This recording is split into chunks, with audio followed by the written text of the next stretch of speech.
So apparently, earlier today on Tim Kennedy's podcast, Joe Rogan mentioned that he would be open to having the presidential debate between Donald Trump and Joe Biden um, in his studio on the Joe Rogan Experience. Um, okay, so I think that would be great. Honestly, I mean, obviously, I think everybody would fully support that. I think it would be um, historically the best debate that we as a nation could ever had and could ever have. Now, here's the thing, okay? Donald Trump also tweeted out that he would be willing to do this. Obviously, Donald Trump would be willing to do this, and I don't mean that coming from my standpoint as a Trump supporter. I'm saying that because if you just look at how the two separate parties have reacted with the media, with taking questions, um, with their campaigns, it's obvious that Donald Trump would accept a debate 4 hours long, especially 4 hours long, with Joe Biden in Joe Rogan's podcast studio. Joe Rogan would ask, you know, hard hitting questions. He would be a terrific moderator. Um, he, I don't believe, would, you know, pull any punches for either side. I think he would be fair. I think, as much as I have disagreed with Joe Rogan in the past few weeks with some of the things that he said on a few different podcasts, I think that would be a great idea. Even down to possibly Joe Rogan being the moderator outside of the Joe Rogan Experience studio. I doubt that would ever happen, but I think he would be a terrific moderator. I think Trump putting out this tweet, though, I think there's more, I'm sure that there's more of an underlying reason for him to do so, right? Look, inherently, by saying, yes, I will of course accept to do the debates against Biden in the JRE studio with Rogan as the moderator, he's automatically saying, well, I'll do it, will Biden do it? He's putting it out there saying, will Biden accept this? Biden won't accept this. I think we're all aware that Biden will not do this. Joe Biden does not have the mental capacity to do this right now. Joe Biden is, it makes me sad to see how feeble that man's mind is becoming. I think it's a shame what these people are doing to that man. Now, he's, in my personal belief, not a very good person. I mean, Joe Biden has sat as a politician, a career politician, for the past almost 50 years. And what has he done positive for the people? What has he done positive? The only thing that he has done is sat and stuffed his pockets of money and money and money and money, taxpayers' money. Year after year, all he's done is made money off of the public. I don't believe that Joe Biden is a good person. I don't know him personally, so I can't say that with definition. But that is my personal opinion. So, my belief, as I said, was that Trump did this as a troll.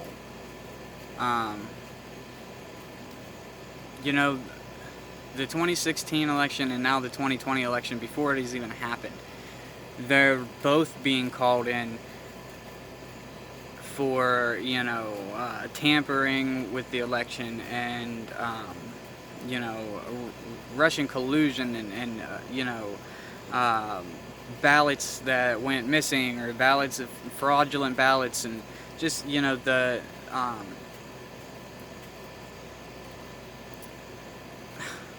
I think this is so funny.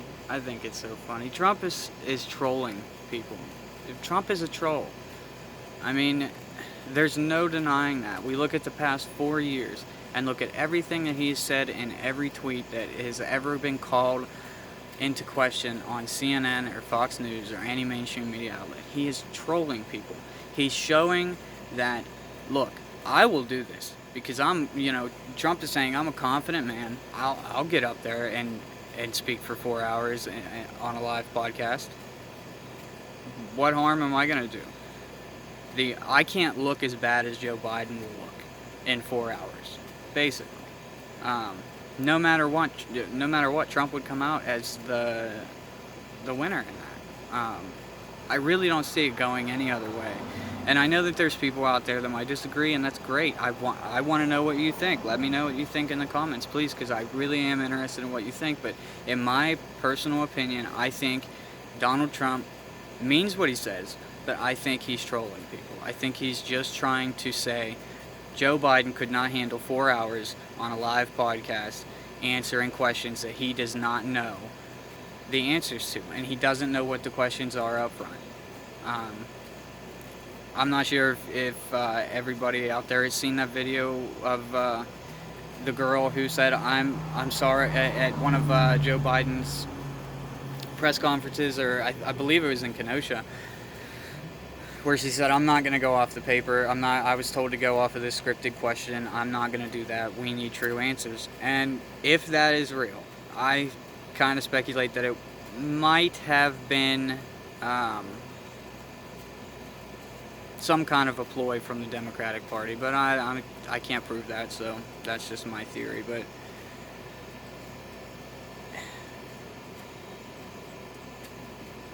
Joe Biden typically goes off of transcripts. He can't answer live questions. His brain is not moving at the speed that it should be. I mean, maybe it is moving at the speed it should be. I mean, I know 77-year-olds, or I'm not even sure exactly how old he is. I believe he's 77. Who are way sharper than Joe Biden. Way, way sharper. He's just not, he doesn't have the direct line of thought anymore. It's just not there. It's just not there. And that happens when you get old. The man's also had multiple brain surgeries from what I've seen online. I mean, he is obviously losing it. And he is obviously, in my opinion, a puppet for the radical left. And I think that's incredibly obvious. So that's my opinion on the situation. I think Trump is trolling everybody. I think that the Democrats have consistently put things out there to fuel the Biden campaign in their favor. Possibly that woman reading the off-script question, that could possibly be one of the things that they've put out there to kind of sway the campaign in their direction. I mean, even look at the headlines of Trump calling the military, the fallen military, losers, and, the mainstream media is basically in the Democratic pocket. And so I think it would be really good for the debate to take place on even playing ground. And I just don't think that's going to happen. I wish it would, but I don't think it's going to. And that's a shame, I think as a country we should, if we're truly, if we as the public and as citizens have a say-so, I think we should have a say-so in how debates take place and how a lot more of this country should be run. but I just don't see it happen. So I guess we'll see. Trump's obviously on board. Rogan's obviously on board. Let's see if Biden is.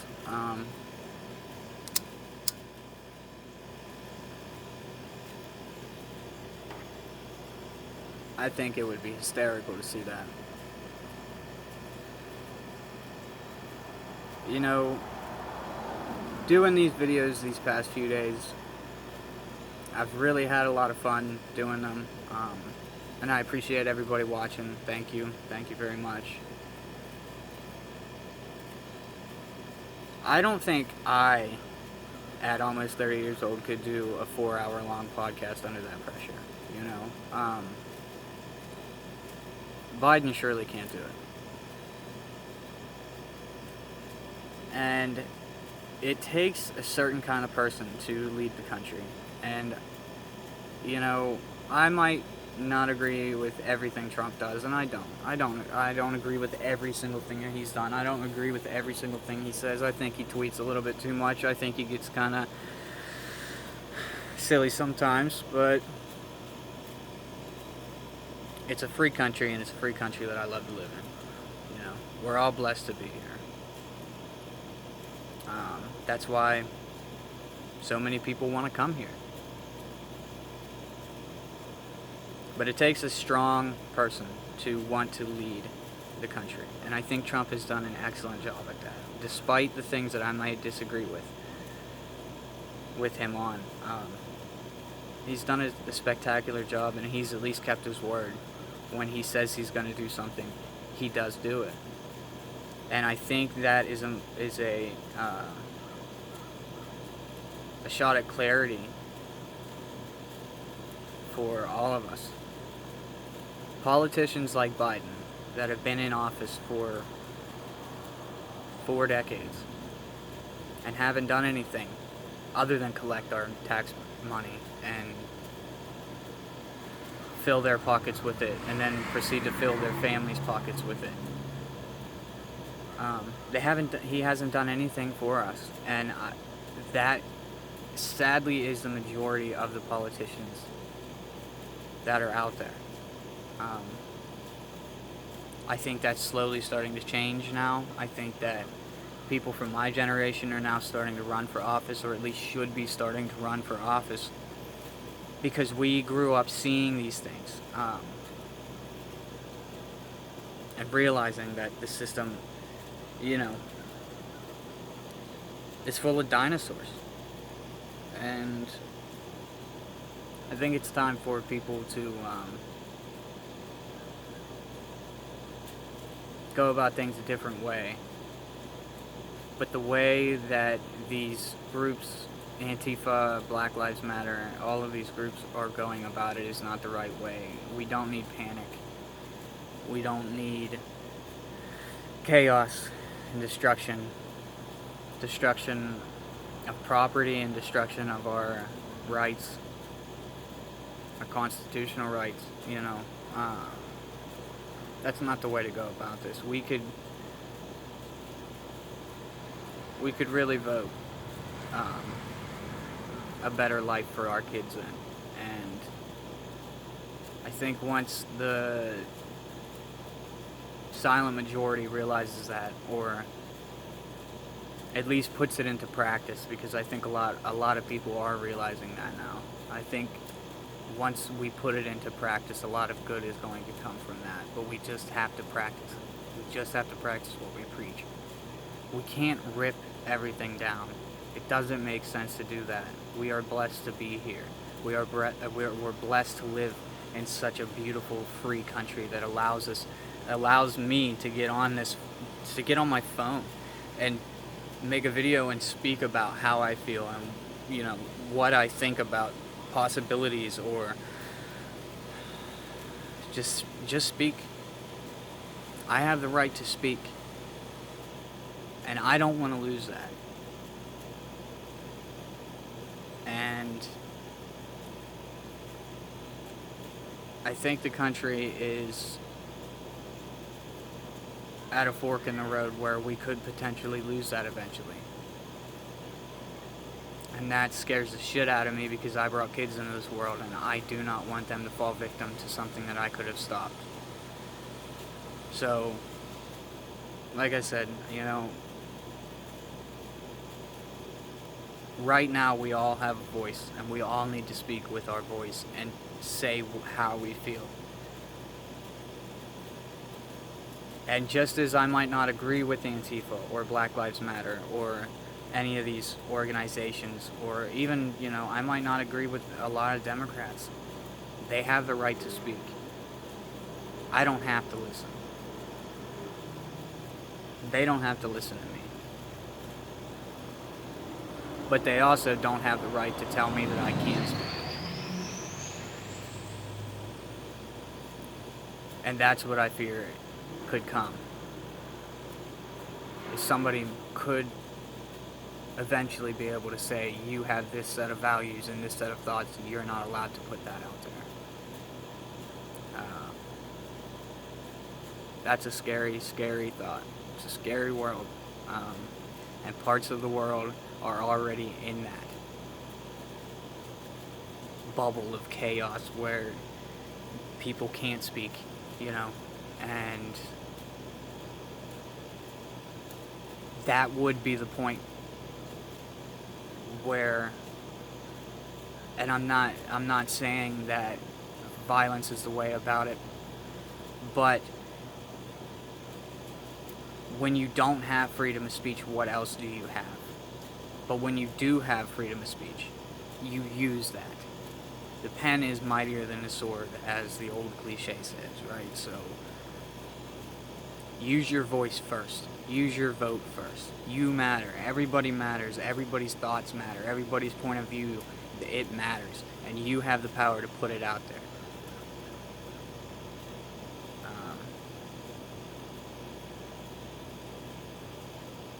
And that kind of wraps back around to the Joe Rogan experience, I guess.